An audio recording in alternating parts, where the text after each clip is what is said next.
guys, isang mapagpalang araw sa inyong lahat. Ito, update lang tayo sa nangyaring viral video sa Mandaluyong. Ayan, naglabas na po ng press release ang Mandaluyong City Police Station. At base sa nakasaad dito ay nakakaranas yung individual ng emotional distress due to personal and medical circumstances. Ayan, at bilang konsiderasyon po ay hindi inaresto ng ating kapulisan. Yung nasabing minumuray pulis, binabastos, ayan.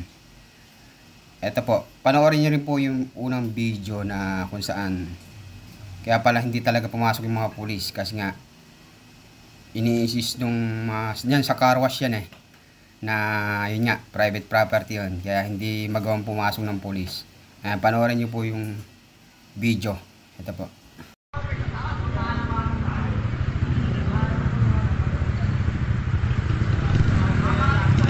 Kami nagpapatupad lang kami ng batas dito, law ordinance.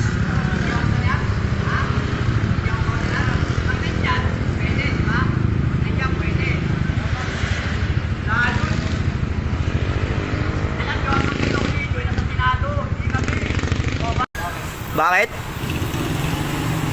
Oh. Violation.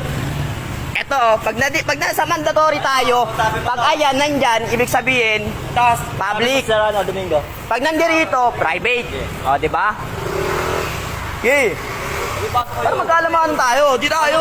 Pasok kayo para magkalamanan tayo. O ano? Di ba? Para makarating sa EP nyo. O, tara. O, tara. Tara. Magkasubukan talaga tayo ngayon.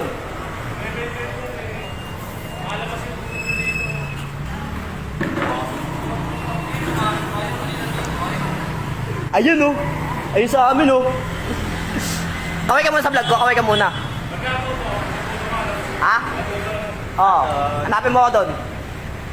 Kung makikita mo ako. Ay, yan lang. Okay. Oo. Para magkaalamanan tayo. Pag inakit ka na sa taas.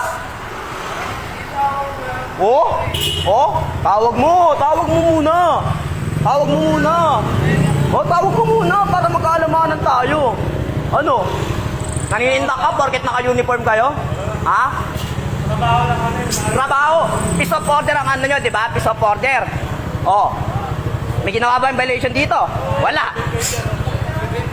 Ay, yung violation, pag nandyan, pwede yun. Matitikitan nyo kami. O, nandirito nga kami oh.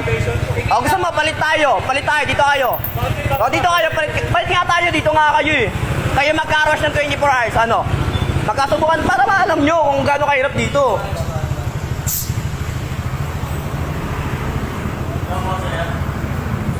May ano po kayo dito, mga...